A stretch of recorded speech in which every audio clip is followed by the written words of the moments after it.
were at a lectern, if this were at a lectern, it wouldn't look so weird to be looking downward. So please bear with me. So again, defending the Jews. And so for in a number of moments, starting in the middle of the 19th century, Jews, and by the way, when I say Jews, I'm talking about both men and women, turn to well-placed individuals within Irish America to help them. So, for example, in Boston, in the latter part of the 19th century, Rabbi Solomon Schindler collaborated with the two editors of the local Irish Catholic newspaper, the Boston Pilot, and John Boyle O'Reilly and his successor, Jeffrey Roach, to use their voices to expose the kind of gatekeeping and anti-Semitism that was being perpetrated or spewed forth by the local Boston Protestant elite, accusing these Boston Brahmins of being the sources of local anti-Semitism, or of anti-Semitism in terms of policy. In 1893, Philip Cowan, who was the editor of the American Hebrew, and Max Kohler, a very well-placed Jewish constitutional lawyer, turned to a man named Charles P. Daly. He was a judge of the, a justice of the New York Court of Common Pleas, to do something for them. And so Daly was by the way, president of the Ancient Order of Hibernians. And he's something of an amateur historian. And they asked him to write a history of the Jews of the United States. So we have this kind of ironic moment that the first history of the Jews of the United States is written by Irish communal activist, an Irish nationalist, born in County Galway.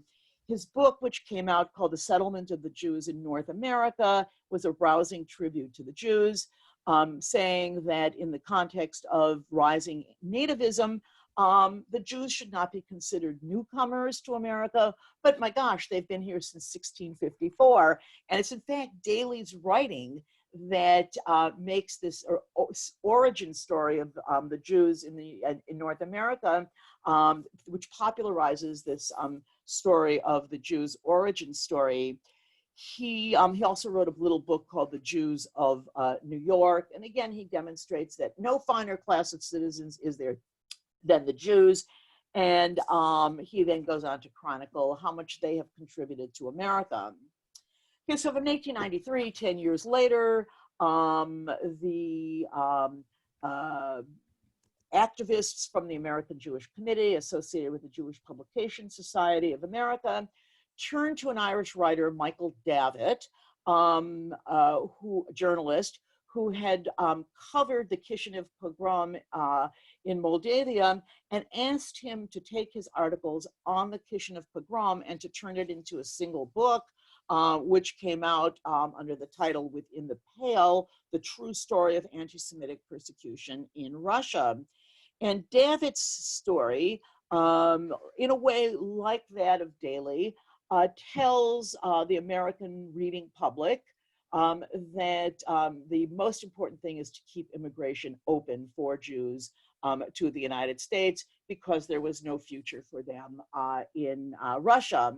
Okay, and then just moving forward in time in terms of this defense of the Jews, in 1924, a man by the name of Edward McSweeney, who was an official of the Knights of Columbus, was quite appalled at the rise of the Ku Klux Klan, its targeting of Catholics, of Jews, of other minority groups. And he persuaded the Knights of Columbus to fund a publication series to be called The Racial Contributions to America. And it was going to be a series of books. Only 3 came out. One, interestingly, was Du Bois's volume on African Americans. But of the 3 that came out, one was a book by a man named George Cohn called The Jews and the Making of America. And this rounds out this defense of the Jews with, once again, a publication written by, in this case, written by a Jew but funded by and inspired by an American, Irish-American project, which was to show the degree to which the history of America was dependent on immigrant groups. And quote, as Cohn ends it, "The Jew has made himself part and parcel of American life."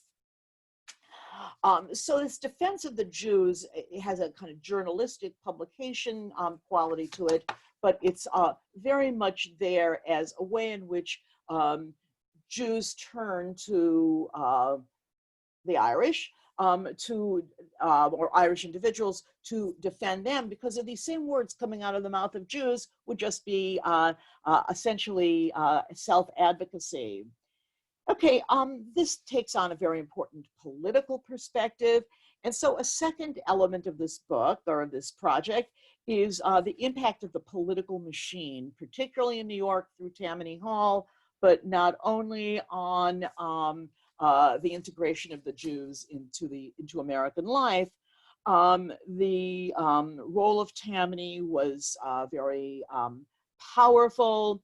Tammany political operatives show up at Jewish weddings, at funerals, at bar mitzvahs, at synagogue dedications, at meetings of B'nai B'rith lodges and Landsmannschaft gatherings, wherever they could find clusters of Jewish men who could vote for them.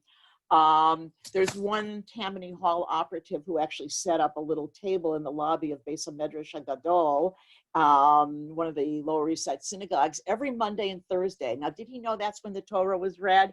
And when men would come out of services, this Tammany Paul would be sitting there saying, "Do you need help? Are you looking for a job? What about a city contract? What can you use?" And as one commentator said about Tammany, Tammany knows no race or creed, and when it's a question of acquiring or preserving political power, some of its election captains are Jews. Tammany translated its posters into Yiddish, and in fact, in the 1890s, Tammany used some of its money, some resources to help fund some early Yiddish newspaper in New York. So we can even say that Tammany Hall and these Irish politicians were, to some degree, responsible for the launching of Yiddish journalism in America. This help of this political assistance, ward by street by street, ward by ward, city by city, meant that Jewish men had access to political to the mechanisms of local politics, starting small and moving their way up. And indeed, in the little bit of research I've done so far, nearly every Jewish judge in New York by the 1920s came out of Tammany Hall, okay, and was appointed by Tammany. This politics takes on a transnational function as well. And here, by the way, I'm very dedicated to one of our former students, Judah Bernstein, and his excellent dissertation, where he offers some very important insight in how Zionists tried to model themselves after Irish nationalists in the United States. And just a few quotes should give us some taste of this. So one Zionist leader writing from Massachusetts declared, quote, "The Irish race has taught us the value and benefit to be derived from organizing for united action, be it political or otherwise." A writer for the Yiddish Tagblatt wrote in comparison, "The Irish as a whole are interested in every way and detail in the home rule movement. They are all in favor of it." The implication is, quote, and this is another commentator, "No more fervid and devoted nationalists exist today than the Americans of Irish extraction.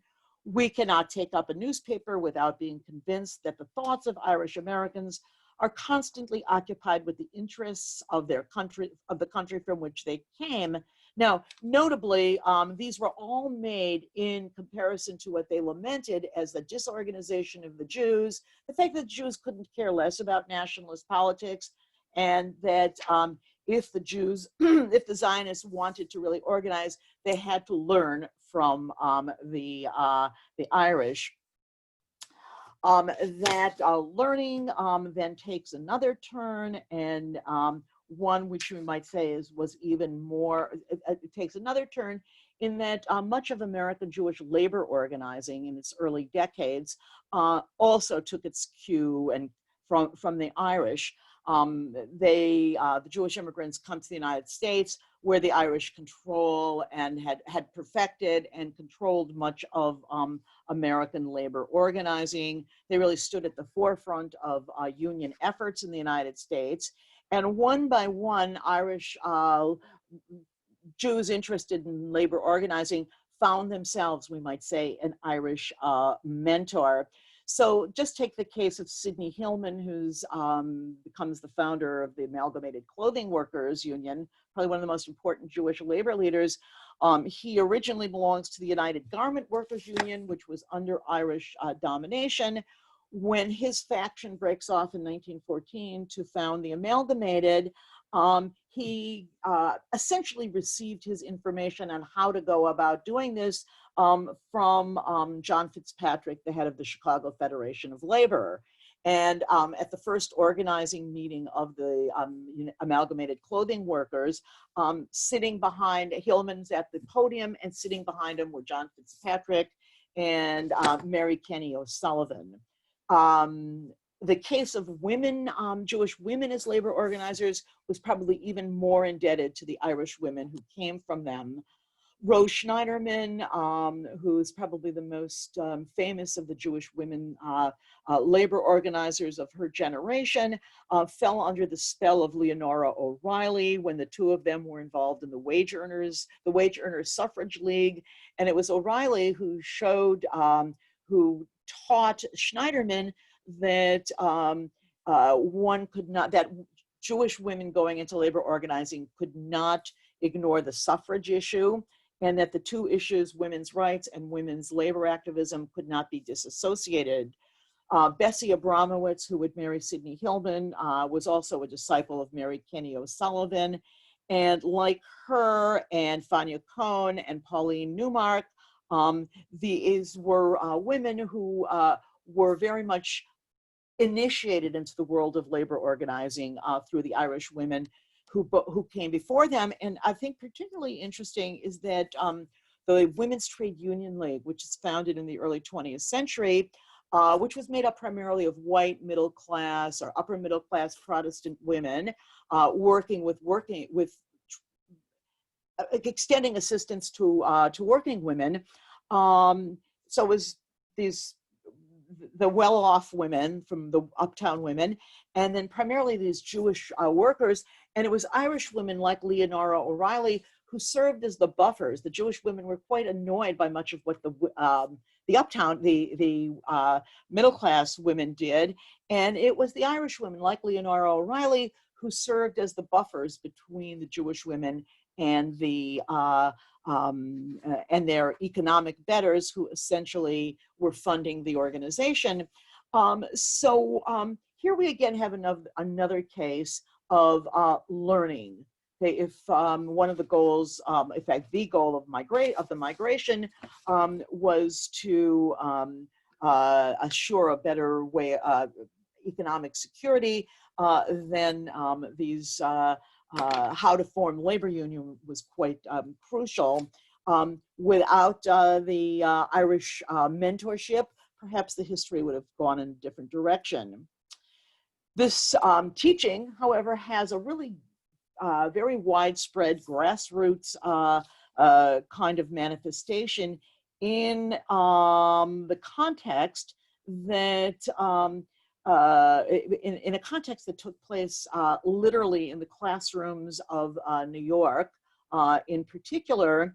And when Jewish immigrants disembarked Castle Garden or then Ellis Island, and their children who had been born abroad or those born in America, when they went into the New York public schools, they met teachers, women who themselves, Irish American women. So in 1870, just as the East European Jewish immigration is taking off, about 20% of all New York City public school teachers were Irish women. by the end of the century was 50%. Okay, most of those women, in fact, those Irish American women, taught in the schools that were heavily Jewish. As a job, not ironically, but as a job, obviously it was a great job for a woman when there were so few other opportunities for them. And it was a job that one got through the political machine. So Tammany operatives could hand out teaching jobs to the daughters of their supporters. And so there's the backbone of the New York City teaching force was made up of these Irish American women. And these women served on the front lines of exposing newly arrived Jewish immigrant children to literally what it meant to become American, or to be American by their dress, their speech, their hairstyles, their comportment. They embodied the ideal of American middle-class life. It mattered little that most of these teachers were the daughters, came from working class homes, and probably had mothers who had once been domestic servants. But to these children from Eastern Europe and to their awestruck parents who knew no English, these women embodied American culture. These were the teachers who led the immigrant Jewish children in the Pledge of Allegiance, teaching them how to put their little hands over their little hearts and teaching them to sing the patriotic songs and expose them to Thanksgiving and Washington's birthday and Lincoln's birthday, just as they drilled them in spelling and timetables and the crucial dates of American history. So these Irish American women functioned as key players in the project of immigrant integration, with the Jewish children entering their classrooms with no English at their command and expected by their parents to master the skills of American life.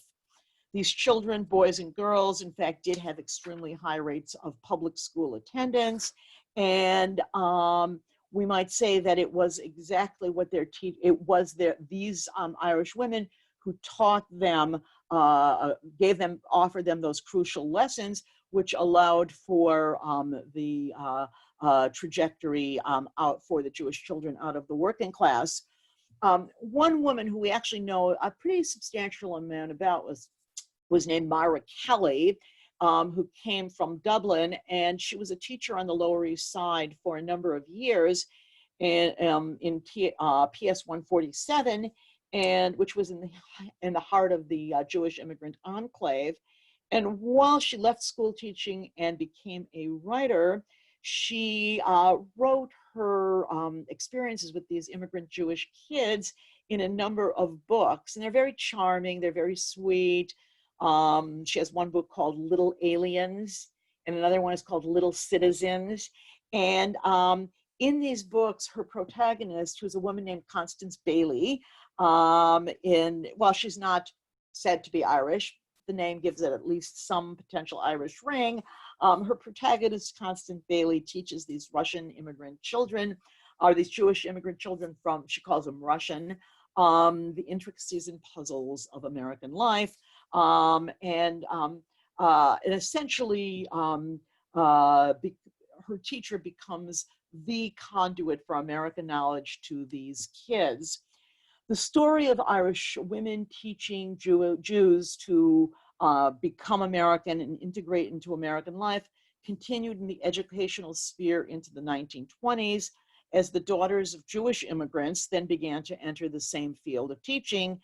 And here they met Irish women as their seasoned colleagues, as the principals of the schools, as the examiners who monitored the licensing tests, and as the supervisors in the educational bureaucracy. Additionally, many of the Jewish women who wanted to become school teachers in New York got their training, and there were a number of teacher training institutions, but probably the most important was one called the Maxwell Training School, which was located in Brooklyn. And nearly all the teachers at Maxwell were Irish American women. And so young Jewish aspirants to becoming school teachers were now taught once again by Irish women. They had them at the elementary level, at the secondary level, and now at the level of being trained to become teachers. One Jewish woman who studied at Maxwell and went on to have a long career in the New York public schools recalled her experiences in an oral history decades later. She tells us, in fact, that all of her teachers were Irish, the daughters of immigrant women who had first been domestic service, as she said, in some of the finest homes in New York. And according to this Jewish informant, the Maxwell educators had learned from their mothers, one-time servant girls. Now, this is the quote: the oh so proper manners, and they tried to teach them to teach us the same. In the spirit of noblesse oblige, we, meaning the Jewish students at Maxwell, were forever invited to their genteel tea parties. We, and I this, I think one of the best quotes, we who drank from a glass at home, we drank our tea from a glass at home, we're learning how to lift our cups and raise our pinkies like our teachers did. The teachers from Maxwell, quote, reminded us that to be a teacher, one must be a lady, and that we should learn to be ladies by emulating them. Now, with a tone of a certain amount of resentment, she said she was implying that we Jewish women had no idea what being a lady meant, and they needed to help us in this way. That whatever the tone there, a tone articulated many decades later, what she is exposing is that learning to become a lady, learning to become a teacher, and even proper tea drinking etiquette was a lesson taught by the Irish to the Jews. Okay, one final setting in which this story, I think it's going to take place, and I'm very much looking forward to Professor Kenny's comments, had to do at another educational level. And this took place at a range of Catholic universities which opened their doors to Jewish students. At universities like Notre Dame, the Fighting Irish, Fordham, Georgetown, Creighton in Omaha, Loyola of Chicago, and St. John's. It was in Brooklyn, but then moved out to Queens. Professional schools, particularly law, medicine, pharmacy, and dentistry, became in the 1920s safe spaces for Jewish aspirants to professional training. As private non-Catholic professional schools erected barriers to Jewish applicants, establishing quotas to limit their chances of getting in, Catholic universities, or the Catholic universities that I am looking at, all founded by Irish clergy, opened doors for them. While even some undergraduates, Jewish undergraduates attended these schools, the historically significant experience involved the professional schools. These Catholic universities, with their Irish founders, administrators, alumni, and boards of trustees, saw in Jewish students qualified applicants who could pay tuition, perform reasonably well, certainly no less well than anyone else, and having attended, likely to become loyal donors to this school. I should say that I've already been through the records of the pharmacy school at St. John's University, and over half the students in the pharmacy school were Jewish. And the yearbook for St. John's actually opens with Maimonides' prayer for healers. And the banter among the students in the yearbooks were a very kind of open, friendly discussion about Jews, Catholics, Irish, and the way in which they got along so well with each other. Now, for some of these schools, or for some of the school's shareholders, the admission of Jewish students, nearly all men, although not all, may have grown out of an ideological commitment to interfaith cooperation and cross-religious dialogue. And those of you who have been in the department for a while may remember Jessica Cooperman, who wrote a wonderful book on Jewish chaplains in World War I, in which she depicts the cooperation between the Knights of Columbus, the Knights of Columbus, and the Jewish Welfare Board, basically against the Protestants, okay, who were running the chaplaincy service. But anyhow, so if some of these administrators of the Catholic universities may have already been exposed to some kind of formal interfaith work, but probably for most of them, the admission of Jewish students was a utilitarian function, namely admitting students who could pay, that those students might go on once they graduated to become loyal donors. That also matters. Louis Lefkowitz, and if you've had any dealings with the state of New York and you've been down to the Louis Lefkowitz building downtown, Louis Lefkowitz, the long-serving New York state attorney general of New York, as a young man had studied at Fordham Law School, and he became a lifelong supporter and donor to Fordham, appearing yearly at Fordham's annual fundraising dinner, bearing witness to the fact that Fordham had offered him, a Jew, the chance to get his legal training. In the years that young Lefkowitz attended the Jesuit Irish-dominated school, Jews made up about 20% of the law students. But beyond the realm of the obvious, and this is basically where I'm going to end, the fact that this was in the 1920s counts.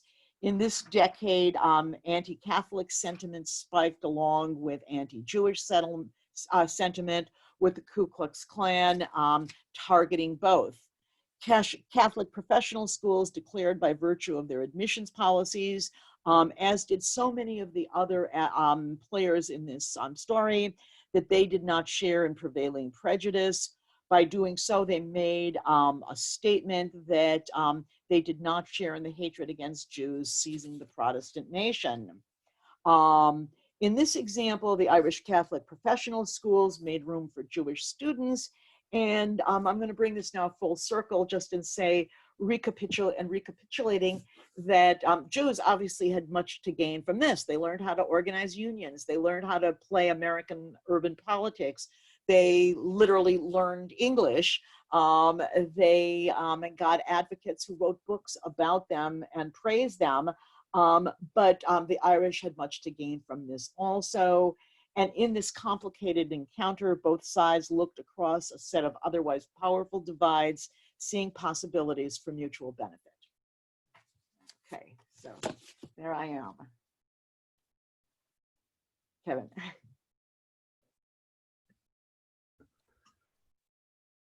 Thank you, Hasia. So I will give a fairly brief response, hopefully about 10 minutes, and then we can find a way to open things up.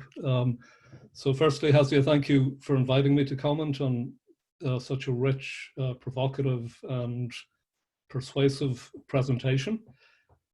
How did the Irish teach the Jews to become American? I think it takes some daring to pose the question.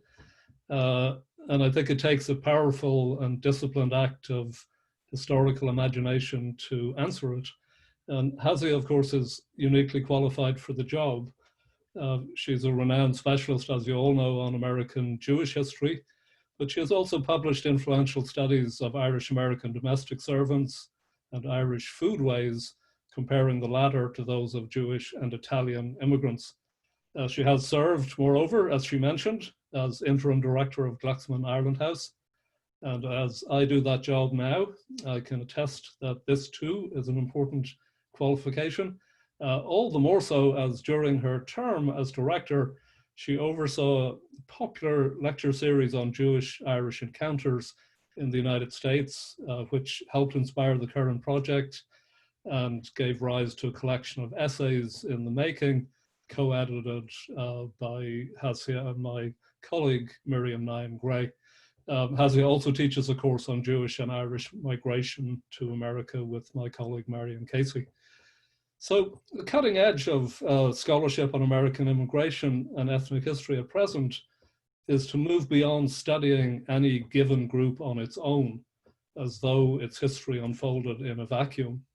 Immigrants interacted with and molded the host society, and they interacted with other immigrant groups as well. Studying the Irish and the Jews together is therefore a timely approach, especially as it simply hasn't been done before on the scale or in the way that Hasia proposes. In fact, it's barely been done at all. Previous historians, to the extent that they've considered the topic, as Hasia mentions, have concentrated on tension, conflict, and bigotry, especially Irish anti-Semitism, ranging from street violence and thuggery to the rantings of the radio priest, Father Charles Coughlin, whose vicious broadcasts reached over 40 million listeners a week in the 1930s. Conversely, and I know less about this, historians of Jewish life have occasionally documented how some Jews look down on the Irish for their lack of education, their manners, their abuse of alcohol, and other undesirable traits. But Hasia, in what I see as a hallmark both of her scholarship and, if I can say it, of her whole approach to life, wants to tell a story on both sides of the equation that is both more optimistic and considerably more nuanced and complicated. And on that basis, she will take us on a journey that, unlike many works of history, does not follow a straightforward chronological arc, but will instead consist of a thematic analysis. And this, is, again, is an approach that Hasia often takes in her work, to take a period of time, to take a topic, and then to analyze it thematically. And on that basis, as she's explained in detail in her presentation, she will examine thematically the main arenas in which the Irish and the Jews interacted, especially in the opening decades of the 20th century. So I don't need to rehearse those themes. I will touch on them. I'll just give a gloss on what Hasia presented at greater length. The first theme is how certain highly placed Irish and Irish American figures published forceful condemnations of local, national, and international instances of anti-Semitism. It's not what you expect when you consider the Irish and the Jews. What you expect is Coughlinism. So what Hasia is doing is against the grain, offering an antidote to I think, what many people would expect to find in history. Secondly, the political dimension. Just add a little commentary on Tammany. One way of looking at what Tammany was doing is they were walking a fine line, really, between supporting non-Irish voters, including Jewish voters, businessmen, newspapers, community organizations that they supported. So walking a fine line between giving that kind of support and not exposing the limits of their patronage resources. On the other hand, right? Because they did not have an infinite pool of patronage resources. And you could say that some of the plum prizes went to the Irish. There weren't enough prizes to go around. And so there's an element of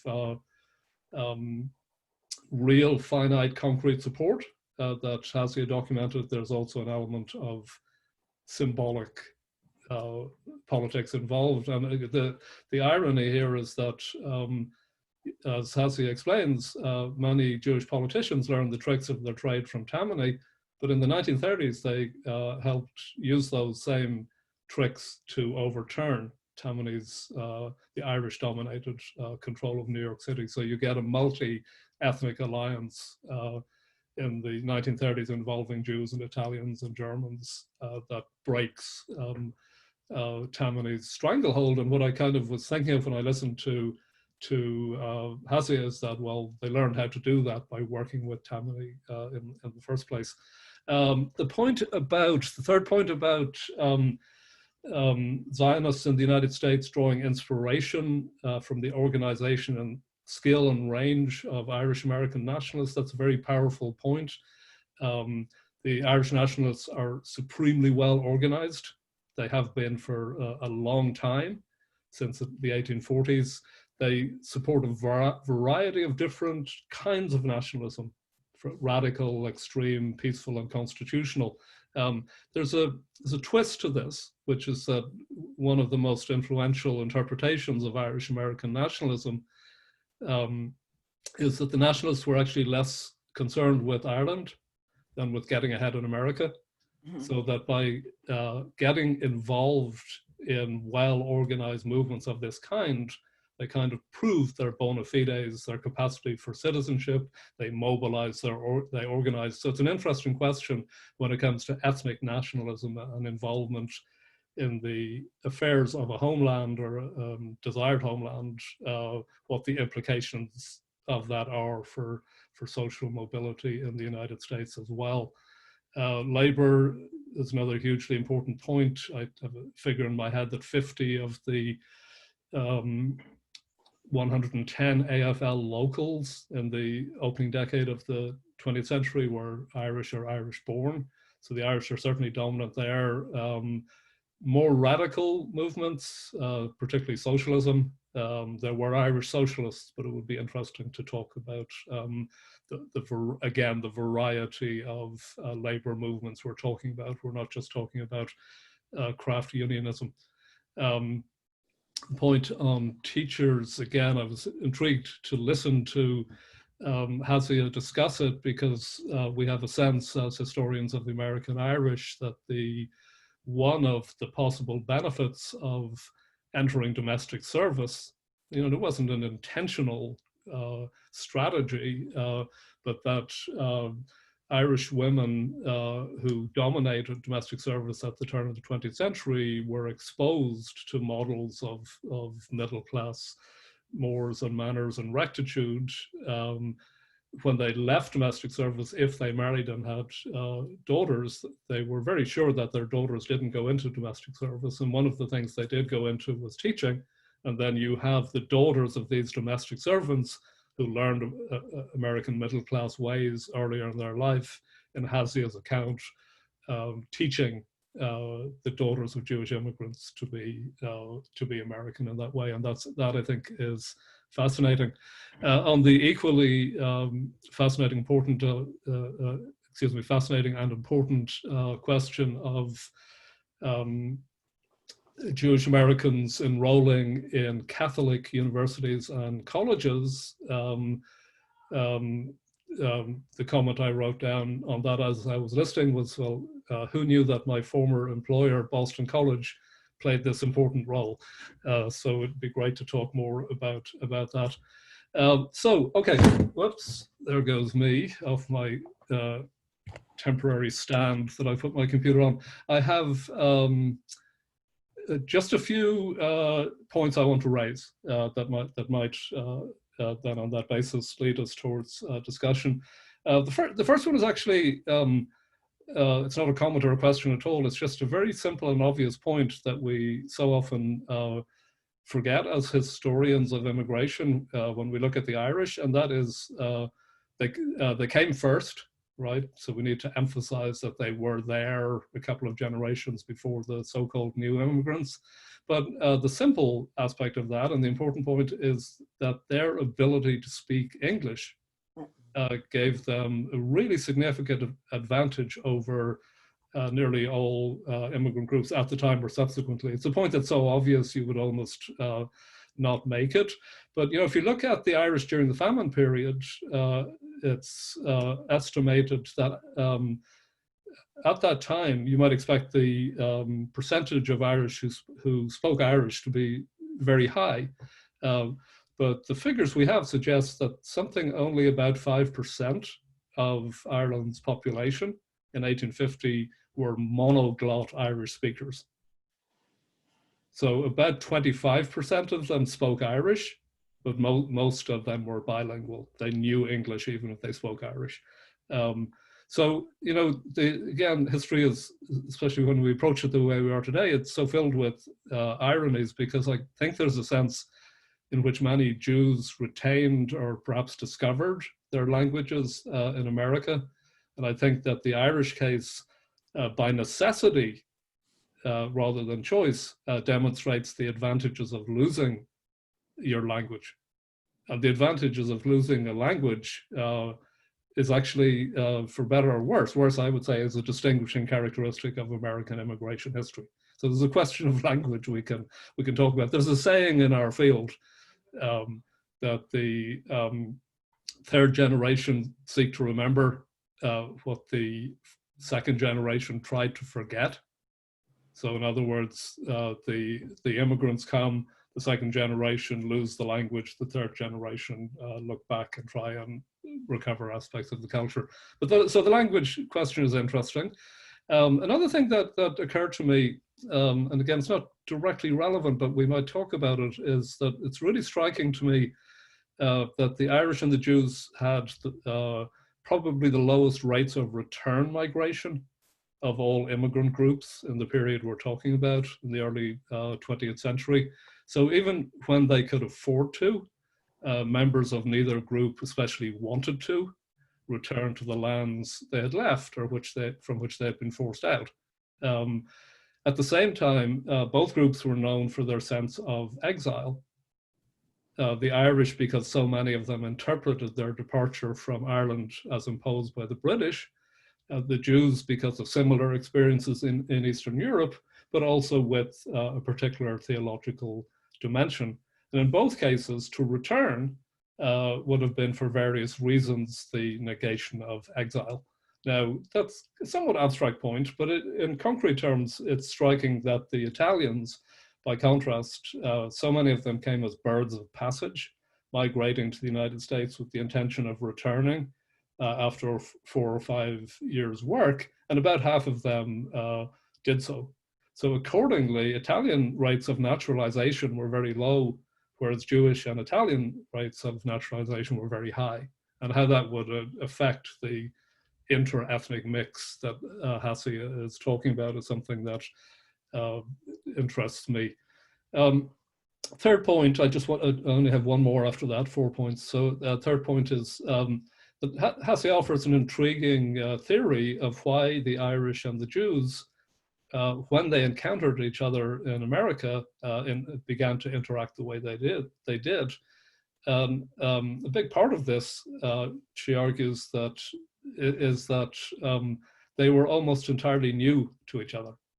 They hadn't really encountered each other before. So in Europe, and this is a material I've read of Hasia's rather than in today's presentation, in Europe, the Jews had long been familiar with other German, Polish, European people whom they re-encountered in America in ways that often reproduced long-standing tensions and animosities. With the Irish, there's no prehistory. The Jewish population in Ireland is tiny. So in effect, the Irish and the Jews met in America for the first time.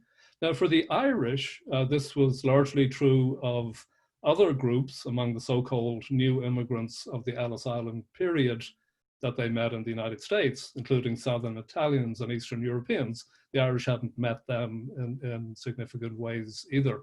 But with the Jews, Hasia argues the Irish in America formed a special kind of bond. So I just wondered, for the purposes of today's discussion, though not really for Hasia's book, if we could draw some tentative comparisons with relations with the Italians in both the Jewish and the Irish case, and I've touched on some of them already. The Italians, as Hasia notes, could not teach the Jews the same lessons as the Irish, in part because they were newcomers to America at the same time. Made me wonder what kinds of lessons did the Irish teach the Italians, and did the Italians listen?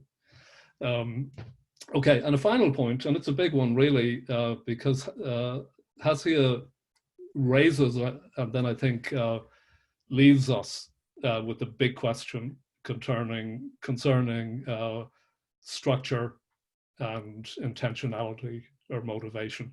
Because it's not her argument that the Irish straightforwardly set out to teach the Jews, or that the Jews set out to be taught.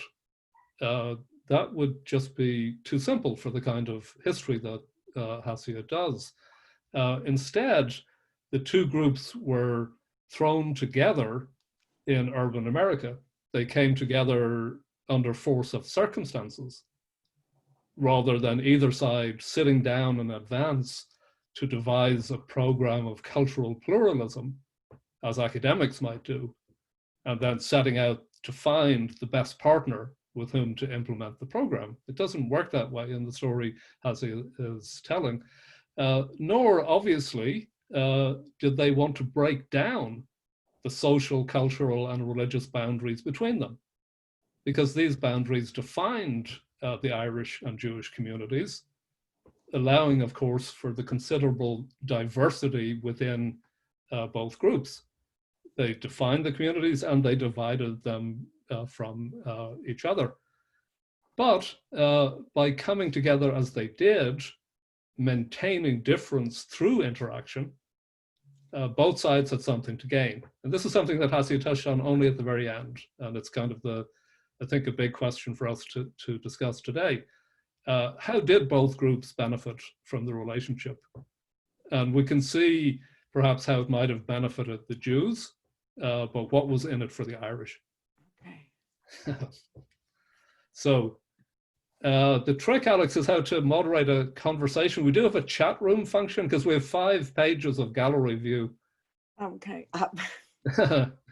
So we could unmute everybody, in which case we might see who's talking, or we could chat, or if somebody wanted to moderate the chat room, we could type in brief questions. I think Alex, I'm going to leave it to you. I think what might be helpful is if people can either do the digital hand raising. If you click on the section that says participants, there should be an area to raise your hand. The only thing is I can only see one screen Correct. at a time, though. Or people can unmute themselves and type in. I think that we've all had enough experience in navigating the challenges of these types of scenarios, not always necessarily with as large of a crowd, but hopefully we'll if you pipe in and you're not heard right away, then maybe just hold tight for a moment and we'll get to you. Yeah, that sounds good. So unmute yourself and you should capture the screen if you're talking. But Alex, will you be the one to sort of decide, to? Sure, I will keep an eye Okay, on the thank you. On the screens. Yes. And you can also, one other way to, if you are not being called on, you could also just simply write in the chat, which is on the bottom, please, I have a question or I have a comment. So. Okay, and I'll keep my eye on that. Okay, Gennady has his hand raised. So this is you raised your hand. Fantastic, perfect. Go ahead, Gennady. First of all, thank you. It's very interesting. And really, it's a new vantage point to the entire story. My question is, it's about the international dimension of the story. Because, so far, it is domestic, yes. And I know from my experience of dealing with this, that at least in one case, the interests of the Irish community and the Jewish community overlapped. I mean, during the First World War, the attitude to be on the same side, predominantly pro-German, for different reasons, of course. In the case of the Irish, it was their attitude to the British Empire, and in the case of the Jews, their attitude to the Russian Empire. Were there any other such cases in the international developments that in which the interests would overlap of the Irish and the Jewish community? Thank you.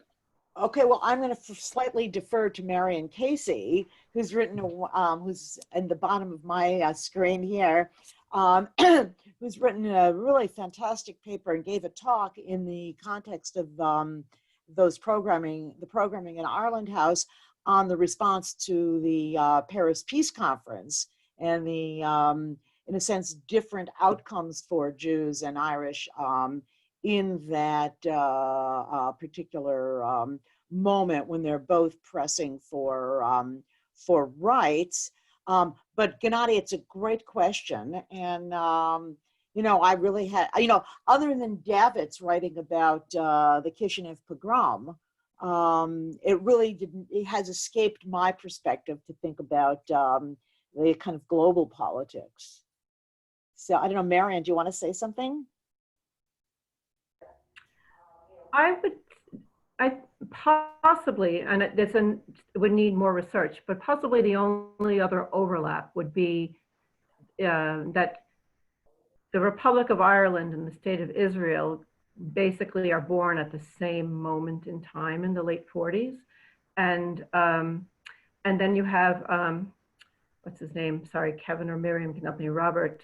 Briscoe. The Briscoe family too. And also, I was thinking when you were talking about St. John's, a really great local example of a Jewish-Irish partnership in law, which made it a very liberal law firm, is O'Dwyer and Bernstein. Right. You know, so and that also overlaps with nationalism as well. A very proactive Irish nationalist law firm. Right, and Paul O'Dwyer was very active in helping the revisionist Zionists, and was you know plays a really prominent role in that. So I'm probably going to end this project at the end of the 1920s. Maybe not. Okay, but Gennady, the question is great. I think it might be I mean, we have some graduate students online here. You know, when what's Ireland's position in the United Nations when it comes to Israel? That would be, you could go into the 40s. You really could, Hasia. It'd be interesting to see, you know? Yeah, I mean, I was trying to avoid Father Coughlin, frankly.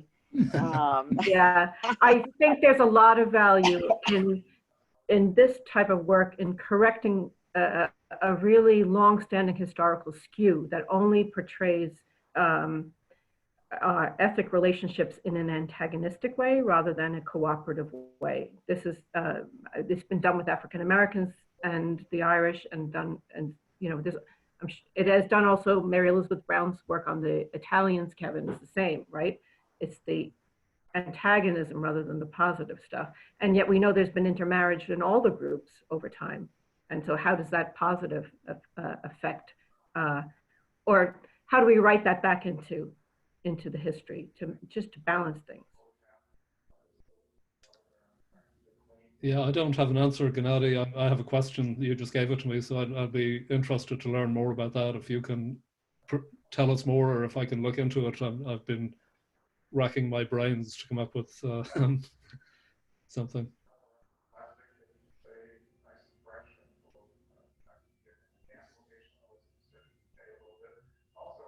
Okay, I can't hear you.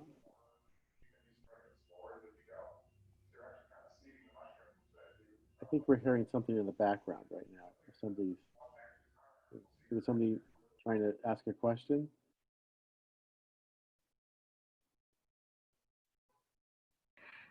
I'll sorry to dominate the response, but two of my favorite people have presented today, Hasia and Kevin. So I was teaching today about Tammany Hall, and in particular about Big Tim Sullivan. And it's very interesting to think, the historian Richard Welch had a quote, and I think it's apropos here. He said that, Tim Sullivan, for those of you who don't know, he was a Tammany district leader. He also represented his district in the state legislature and also at the House of Representatives. But according to Richard Welch, he said, his worldview was refracted through a prism of class consciousness that owed nothing to theory or ideology and everything to experience and practicality. And that's what was behind his, you know, multi-ethnic relationships. Now, yes, there is a transaction that goes on, but, you know, I was struck that in some ways, this is someone who lived and died in the neighborhood in which he grew up. He saw the same exact streets and tenements occupied by people like him who were mired in poverty and were struggling to adapt. And in some ways, to Kevin's point about language, there's a nonverbal language that's operating here when you think about class and how you help people, how you actually meet the challenges that new Americans are experiencing. Okay. I mean, I think in that context, the desire to hold on to power is really important, and that rather than digging their heels in and saying the way to hold power is to kind of circle the wagons, the way to hold on to power is to open up to the fact that there are new voters coming in, okay, and that those people have to be reached out to. And you can't hold up, there's no possibility of holding up power if those people are enfranchised, those men are enfranchised, and their needs based on class, based on personal circumstance, are ignored. Okay, and so that power, wielding power means being responsive to those people who can help keep you in power. So I just wanted to read a passage, a short passage that I think explains partly why this is a national story, and there's something distinctive about the United States and immigration history. I have some material that Hasia shared with me. So America's immigrants, she writes, entered into an ethically variegated American society by dint of circumstances. I keep using that phrase in my analysis. By dint of circumstances, they lived, worked, recreated, and engaged with many different kinds of people. Even the most cursory glance at the history reveals how in all the large cities of the United States, people from a dazzling array of backgrounds settled near each other and found multiple opportunities to observe and engage with so many others. In the ordinary course of life in America, women and men who spoke so many languages, came from so many places around the globe, and worshipped according to a diverse set of rituals and beliefs, bumped up against each other. All of these people would never have met each other had they stayed put and not come to the United States.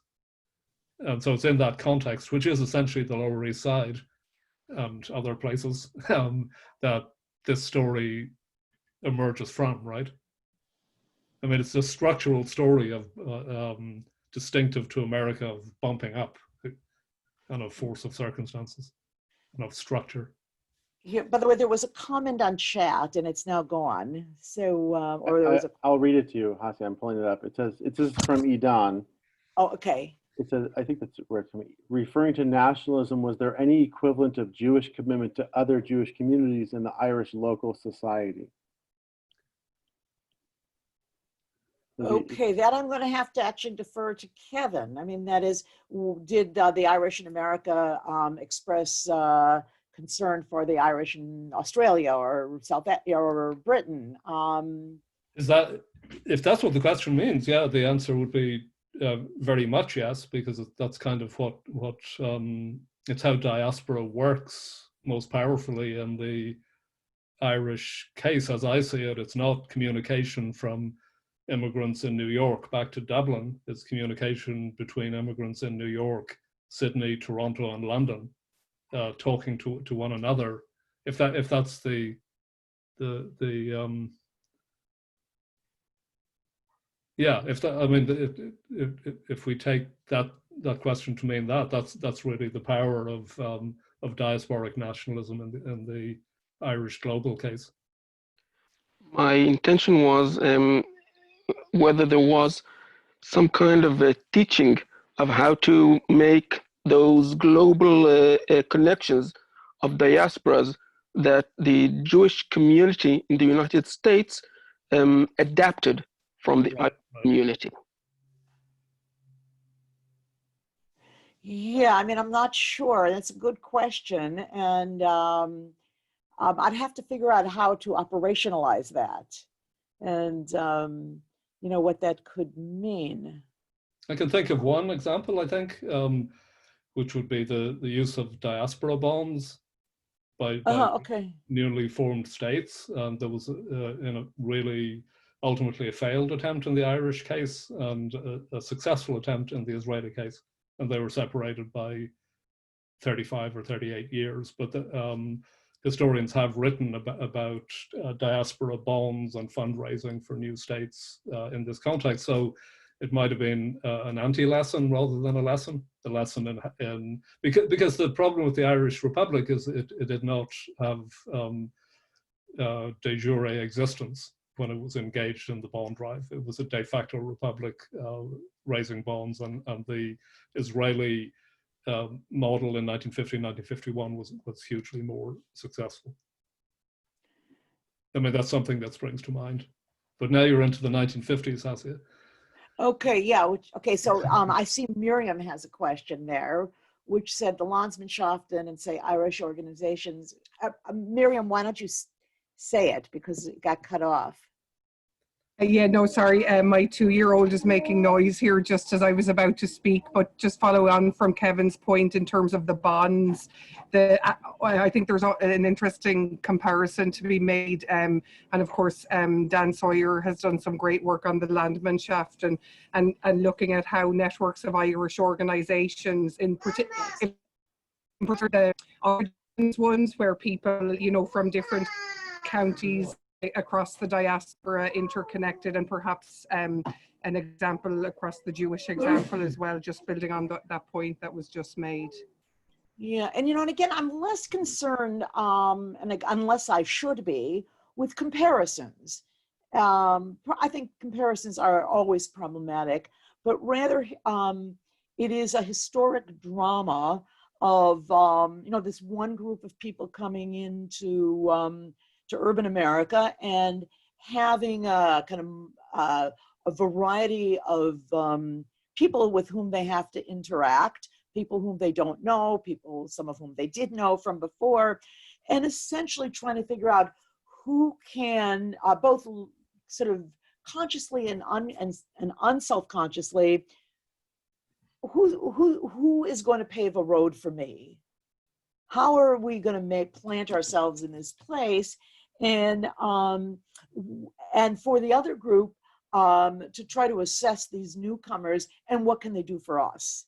Okay, and how can the meeting place between us do something mutually beneficial, different, but still mutually beneficial? And so certainly they're not the same, and they come to very different conclusions about the opportunities or about the options that they had. I saw Marion Casey had her hand up. And so, for example, there's another potential chapter, which I didn't talk about, which is earlier in the period right before the Civil War, when the great school wars are going on in New York about Bible reading and the Protestant domination of the New York public schools, okay, and other places as well. It's the Irish Catholics who take the lead in fighting the Protestant school hegemony. And the Jews are essentially coming to them and saying, yeah, we want to tell us what we should be doing also, because we don't like the Protestant hymns and we don't like the Protestant control of the schools. And now they come to very different conclusions as to what to do about it. And Jews do not create a kind of separate school system.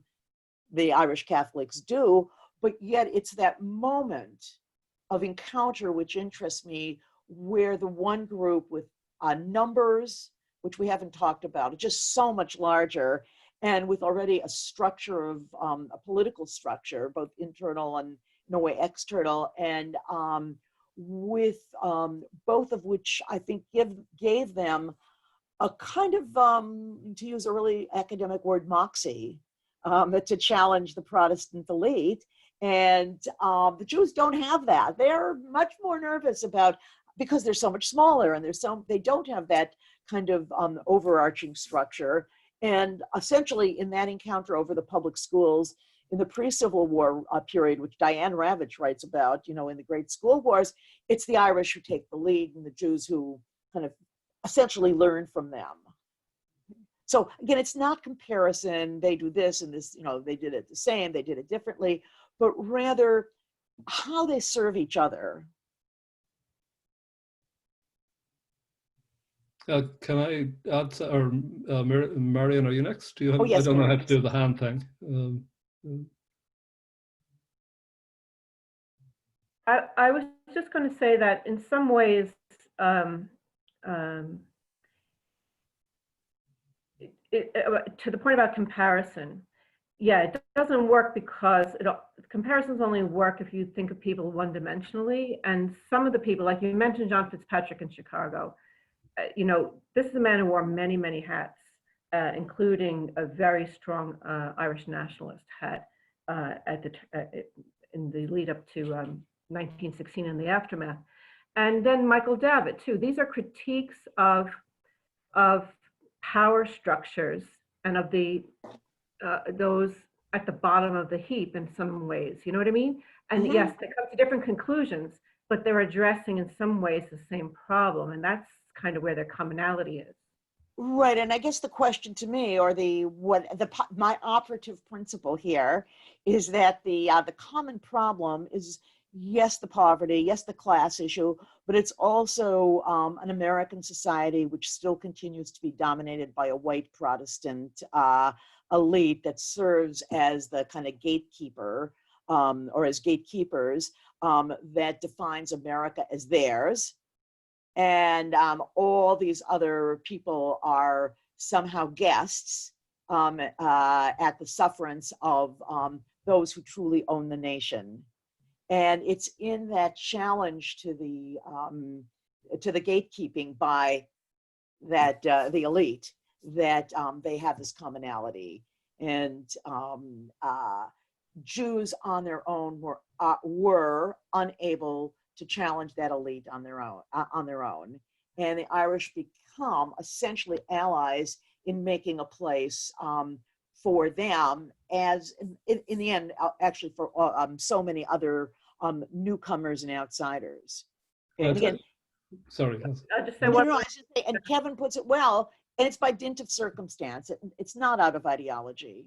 But I think the way you're putting it, Hasia, I think the way you're putting it there does address that big question of what's in it for the Irish, because we can see what's in it for the Jews, but the Irish, although they're more numerous and have more power, they're still living in that society you described, and so an alliance with another group is beneficial. I wanted to ask a slightly different question, which has to do with numbers, because you mentioned a couple of times that the Irish greatly outnumber the Jews, and this is a small portion of the population, and what might we gain by studying it and studying them comparatively. Just to kind of refine that a little bit, because as a historian of the Irish in America, I remember once looking up what percentage of the American population was Irish born at the peak of that number. And I found it was about 5%, and I was kind of deflated by that because I've been spending a long time studying them, and I said 5%, and then I said, well, I consoled myself by realizing that in New York or Boston it might be 25% in the middle of the 19th century, and there are regional concentrations. But my question actually is, so when we say the Irish were bigger in your period, what we're doing, I think, is largely comparing an ethnic group with an immigrant group, right? Mm-hmm. Because and that really is important to the power dynamics between them. But I wondered then, if we're talking about how the Irish taught the Jews to be American, how Jewish immigrants in the mid-19th century interacted with the Irish when the Irish were immigrants, rather than a well-established immigrant group. It's not part of your book, but I couldn't help asking myself that question as I was preparing for today. Right. Oh, so that's interesting. So I hadn't really thought about it. This issue about the schools and the deprotestantization of the public schools takes place when the Irish are primarily an immigrant population. Okay, so this is in the 1840s and 50s and 60s. That's right, yeah. And yet they still have a degree of presence and clout and numbers that the Jews don't have. And there's an interesting book by a historian named Alison Kibler, and the title is going to escape me now, but basically looks at three groups: Jews, Irish, and African Americans, and how they navigated defamatory imagery in the press, on the stage, and in movies. And while she does do them in a kind of siloed approach, there's a very interesting kind of difference. And that says the Irish responded when there would be the portrayal in a play or in some other kind of public performance by being rowdy, okay, and booing and hissing and making a kind of public demonstration. Jews turned to backdoor politics, and they didn't want it discussed in the press, and sought to use very quiet, behind the scenes kind of strategy to get these images removed. And so it's very, again, kind of that moxie, you know, that willingness to, in public, take a very challenging stand is something that, again, I would attribute to both numbers and, even though now I'm a little concerned about using that, since, but also a kind of organizational structure and a familiarity, okay, that the Jews do not have in knowing these same periods of time. Yeah, the numbers, of course, the Irish still would have been many, many more in the 1800s and 1850s, but they, and also because what you're talking about then is, you know, not only immigrants but their children. Yeah. And so that they are as much in the mix as the immigrants themselves. Okay. Hi, Megan. Megan. So this is a blast from the past. So you guys have both mentioned the idea of Central European Jews versus Eastern European Jews. And your early example, Hasia brought up Schindler, of course, who, Boston I'm familiar with, and his friendship and his work with O'Reilly and some of the others. What's interesting there is you bring in a class element, right? Because in that period, 1870s and 80s, you're going to have a lot of,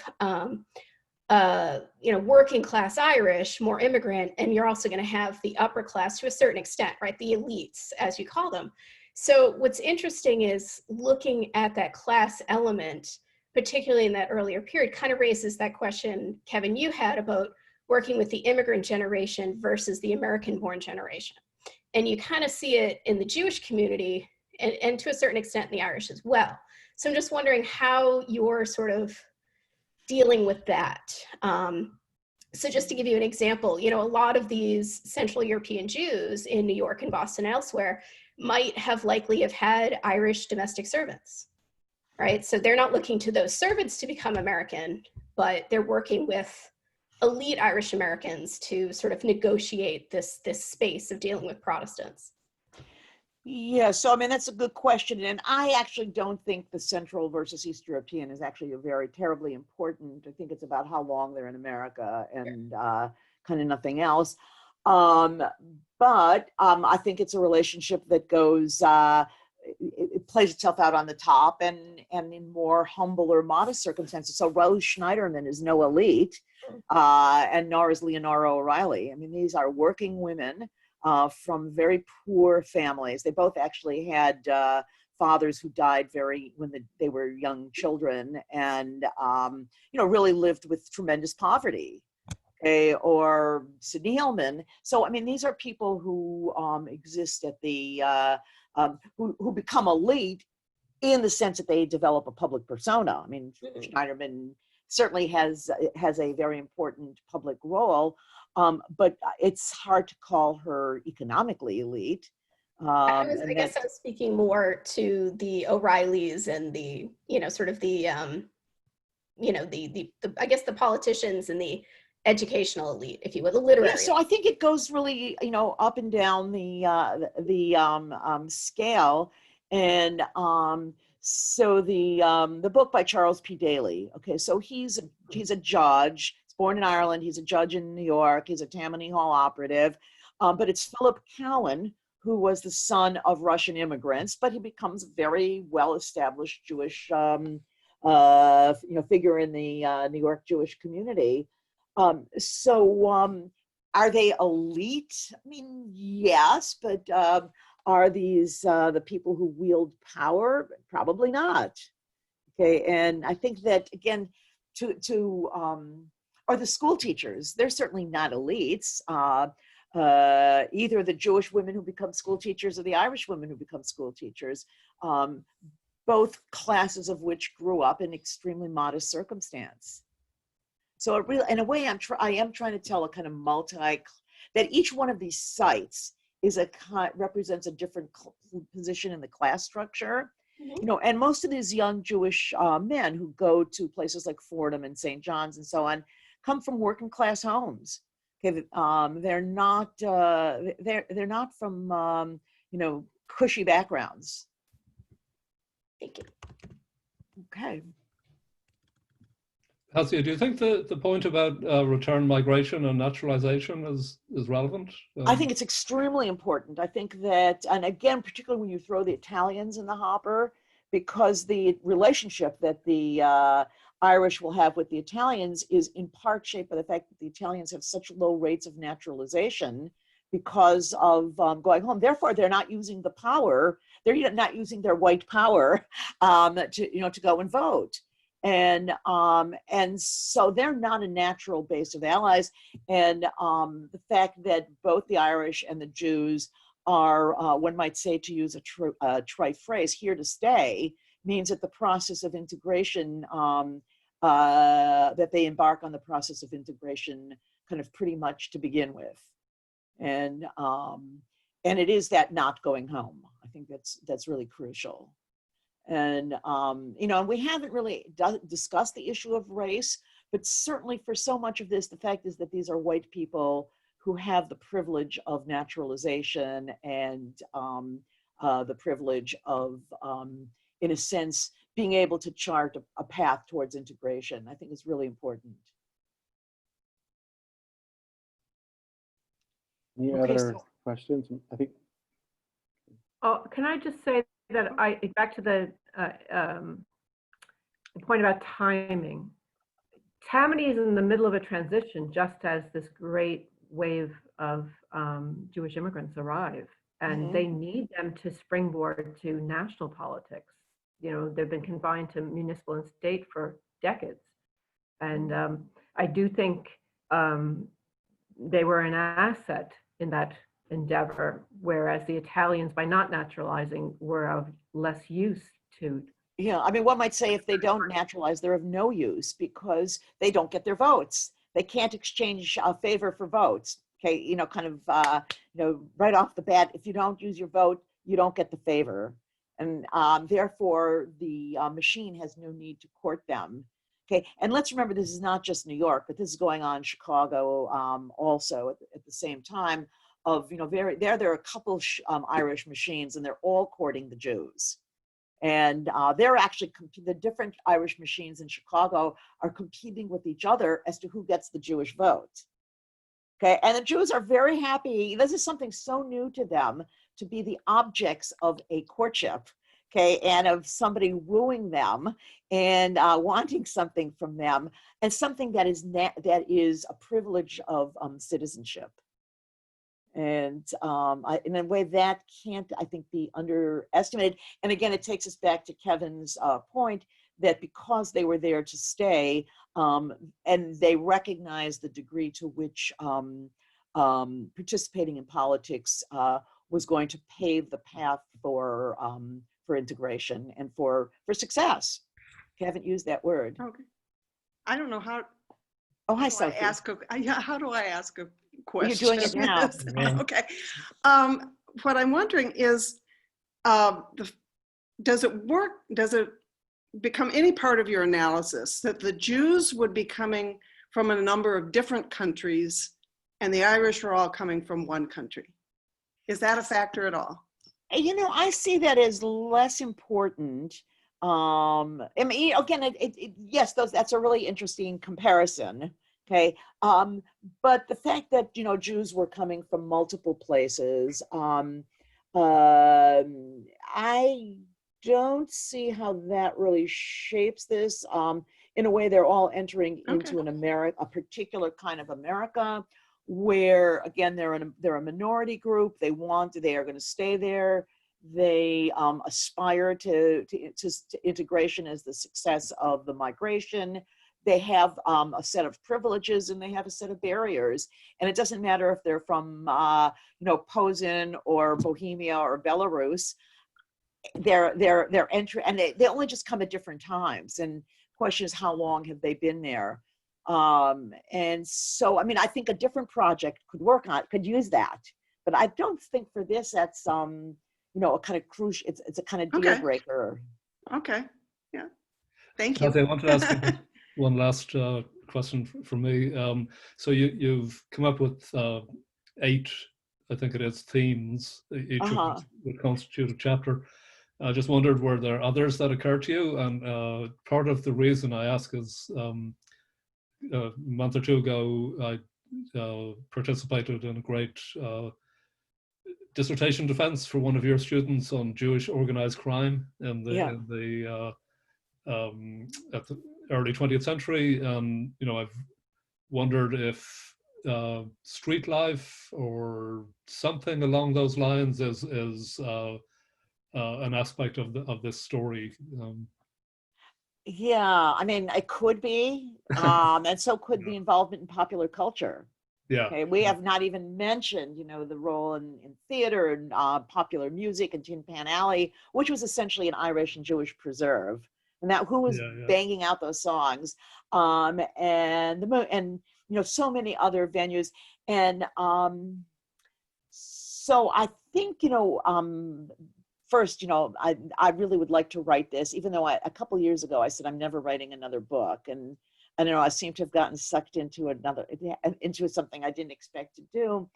But I think that these stories, these kind of, I call them these sort of sites of learning, teaching and learning, are kind of, they kind of hang together, but I think the street life and the crime would be very important.